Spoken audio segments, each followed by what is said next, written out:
નમસ્કાર દર્શક મિત્રો, તિલોક સત્તા શોમાં આપણું સ્વાગત છે।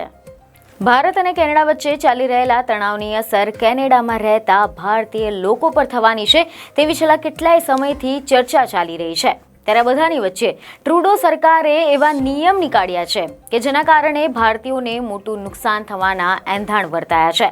કેનેડામાં ભણવા ગયેલા ભારતીય મૂળના લગભગ 7 લાખ જેટલા વિદ્યાર્થીઓ પર આવતા વર્ષે દેશ છોડવાનું સંકટ આવી શકે છે, કારણ કે કેનેડા સરકારે અમુક નવા ઇમિગ્રેશનના નિયમ બનાવ્યા છે અને વળી પાછું જે સ્ટુડન્ટની વર્ક પરમિટ પણ પૂરી થઈ રહી છે તેને રિન્યૂ નહીં કરી શકે તેને લઈને પણ ચિંતાનો માહોલ સર્જાયો છે। આ અંગે ખબર એવી મળી રહી છે કે કેનેડાના ઇમિગ્રેશન મંત્રી માર્ક મિલરે કેટલીક જાણકારી આપી છે, જેમાં મિલરે જણાવ્યું કે વર્ષ 2025ના અંત સુધીમાં લગભગ 5 મિલિયન અસ્થાયી વર્ક પરમિટ પૂરા થઈ જશે અને આ પરમિટ પર કામ કરનાર લોકોને કેનેડા છોડવું પડશે।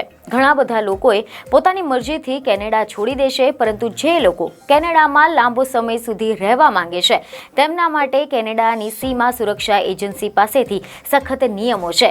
આ લોકોએ દેશ છોડવાનો રહેશે। 2025ના અંત સુધીમાં લગભગ 7,66,000 વિદ્યાર્થીઓનો અભ્યાસ પૂરો થઈ જશે।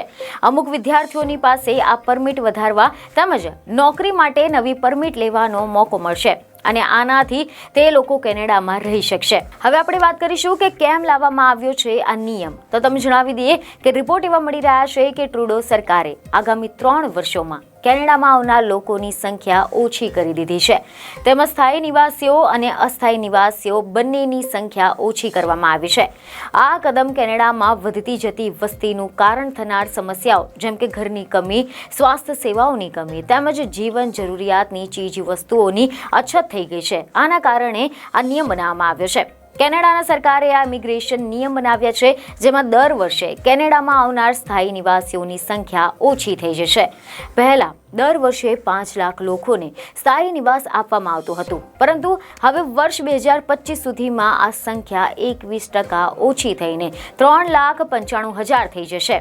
આના સિવાય કેનેડામાં કામ કરવા આવનાર વિદેશી લોકોની સંખ્યા પણ ઓછી થઈ જશે। અસ્થાયી વર્ક પરમિટ મેળવનાર લોકોની સંખ્યા 40%થી વધારે ઓછી થઈ જશે અને વિદેશી વિદ્યાર્થીઓની સંખ્યા વર્ષ 2026 સુધીમાં 10% જેટલી ઓછી થઈ જશે તેવું ચર્ચાઈ રહ્યું છે। બીજને ખબર સાથે ફરી મળીશું। ધન્યવાદ।